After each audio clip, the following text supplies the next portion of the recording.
Je reprends donc la première question, c'est qui étais-tu avant?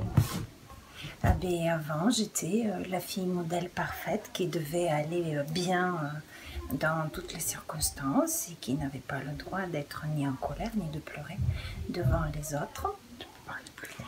Donc voilà, eh ben, c'est pas évident de le dire à haute voix de façon distincte et en articulant, mais j'étais très discrète sur des émotions qu'à l'époque je pensais dérangeantes, hein, surtout pour les autres. Et du coup, je ne pleurais pas en public, ni je me mettais en colère.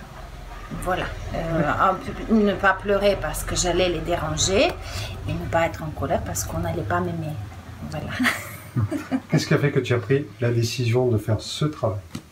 Divorce difficile, enfin douloureux pour moi. Du coup, j'ai eu besoin d'aide clairement parce que j'étais dans une impasse pas surmontable en fait. D'accord. Pour moi toute seule. Comment tu en es ressortie de ce travail? Et donc le premier, parce que j'en ai fait deux, j'étais dans un déni le plus total. Je pleurais un peu le soir en rentrant chez moi, mais le premier stage, ça a été pour moi, tout allait bien. Tout allait bien, et coûte que coûte, et tout allait bien. J'avais le grand sourire affiché, accroché. Et en fait, c'est le deuxième stage que j'ai fait une petite année après, où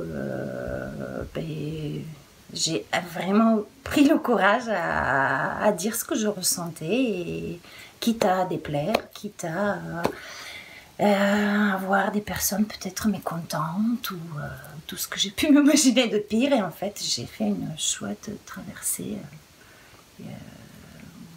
des moments que je n'imaginais pas pouvoir traverser, et c'est avec les autres que ça s'est passé, et c'est en ça que c'était très puissant pour moi, parce que l'accueil en groupe est tout simplement surprenant et très réconfortant dans des moments difficiles. Voilà. Aujourd'hui, tu es qui? Moi-même, au mieux possible, c'est-à-dire beaucoup de... J'apprécie énormément, je me rends compte à quel point l'ouverture à l'autre et le degré d'authenticité, de sincérité, à quel point je porte. Je me fie beaucoup à mon ressenti, quitte à ne pas être amie avec tout le monde, ça c'est pas, voilà, ce n'est pas bien grave, mais le peu d'amis que j'ai, c'est juste des amis en or et très très très précieux, et je suis très heureuse de partager de moi.